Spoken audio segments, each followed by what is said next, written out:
With the departure of the Boeing 747 and Airbus A380, the Beluga XL is likely to become the largest commercial aircraft in the world still in production. With its large hump and vast interior space, it is perfectly suited for carrying aircraft components like a pair of Airbus A350 wings across Europe.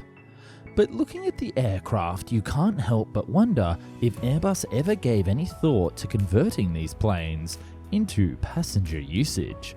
After all, wouldn't it have all the advantages of the Airbus A380 but with twin-jet economics?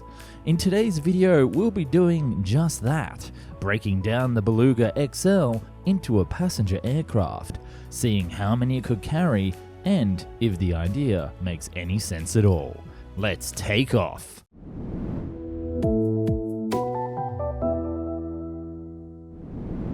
If you haven't already seen part 1 of this video about why the Beluga XL exists, then you can check out the video here on the channel. It's a doozy with 3D models of all the types. So you managed to get your hands on a new Beluga XL. How? Why? Who knows? But now you've sent me this crazy email to turn it into a passenger plane. Let's start by seeing what we have to work with. The Beluga XL is 63.1 meters long and has a wingspan of 60 meters wide, which is around the same size of an Airbus A330-200, which is what the Beluga XL is based on. The real advantage, of course, is the internal area of the space, 2,209 square cubes of it. The internal area of the plane is 46 meters long, 7.9 meters tall, and 7.7 meters wide, not including the sub-level cargo deck for freight. Compared to the external cross-section of the A380, it's actually bigger on the inside. The Airbus A380 has a fuselage dimension of 8.4 meters, its cabin is 6.5 meters wide and 50 meters long, meaning our bad boy XL can fit so much in it. So let's install some seats. Time to do some maths. Looking at the cross-section of the plane, it's clear we can fit in 2 decks. Each deck would have a twin aisle design. These 2 aisles would be 40 inches combined width, or 1 meter, leaving us with 670 centimeters, or 264 inches to play with. If each seat was an average 18 inches wide, or 46 centimeters, that means we can fill in 14.5 seats across. This would have to be in a 3-4-4-3 configuration. And it seems, friends, that we have created a monster. We might have to take out a seat in the middle to make a third aisle for FAA evacuation regulations, so we'll say 14 seats across. If the seats have 31 inches of legroom, or 70 centimeters, then we could fit in around 55 or so rows, leaving room for door spaces and lavatories.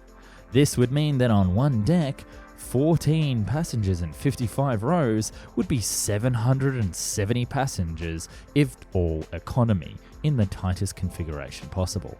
If we include a second level, it's likely that we could get this plane up to 1,200 passengers if all economy. We would lose some more space for toilets, galleys and stairs, as well as the lower level being more narrow than upstairs. Naturally, we want to also include some premium space for our more esteemed viewers, which would mean bumping off around 500 passengers and including a full cabin of 22-inch business class seats instead on the lower deck. This deck, being based on the floor plan of the A330-200 fuselage, would be smaller with 525 centimeters or 17 feet and 3 inches across. This space would have the same twin aisles and fit 6 business class seats in a 1-2-1 open suite configuration. At 78 inches of legroom, or 200 centimeters per seat, we could fit 20 or so rows, give or take a few areas for doors, galleys and a bar, because I love bars on planes, and this allows us to have 4 passengers per row, or 80 passengers in total. This gives us a total capacity of around 880 passengers on board. The A380, by comparison, is rated to 538 on the main deck and 330 on the upper. So yeah, suck it Airbus A380, The width of the plane would also lead to some pretty crazy ideas, such as including suites, private cabins, and even a restaurant and dining areas. After all, remember that cargo subdeck I mentioned? It's a cozy 16 meters long and shares the same width as upstairs. If not filled with passengers' suitcases or other freight, this deck could be a boarding lounge like the L1011 or a private sleeping cabin. The cockpit would be secluded away on this deck as well, with 4 passenger seats for crew members. Because the aircraft has a giant door on the front, this could actually be used as a way to very quickly board and disembark passengers. After all, the front of the plane comes off, and everyone could just get off that way. Alternatively, if the door functionality was removed, the front of the plane could just house a window that passengers on both decks could look out of. After all, the cockpit isn't in the way. And do you know what the craziest part of this idea is? The aircraft could be a combi plane.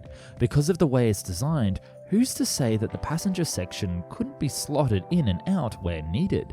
If the airline wanted to operate cargo-only flights, then it could pull out the passenger tube from the cargo compartment and slot in cargo decks instead.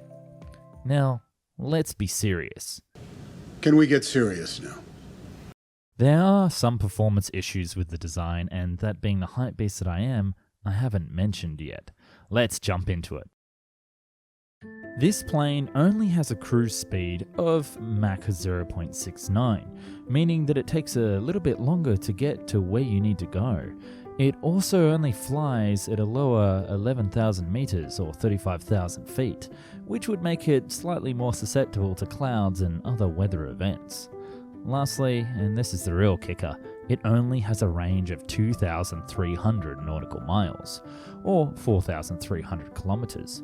Why is this a problem? Well, you see, London to New York is 5,570 kilometers, or 3,008 nautical miles, putting the plane out of practical use for arguably one of the most popular routes in the world.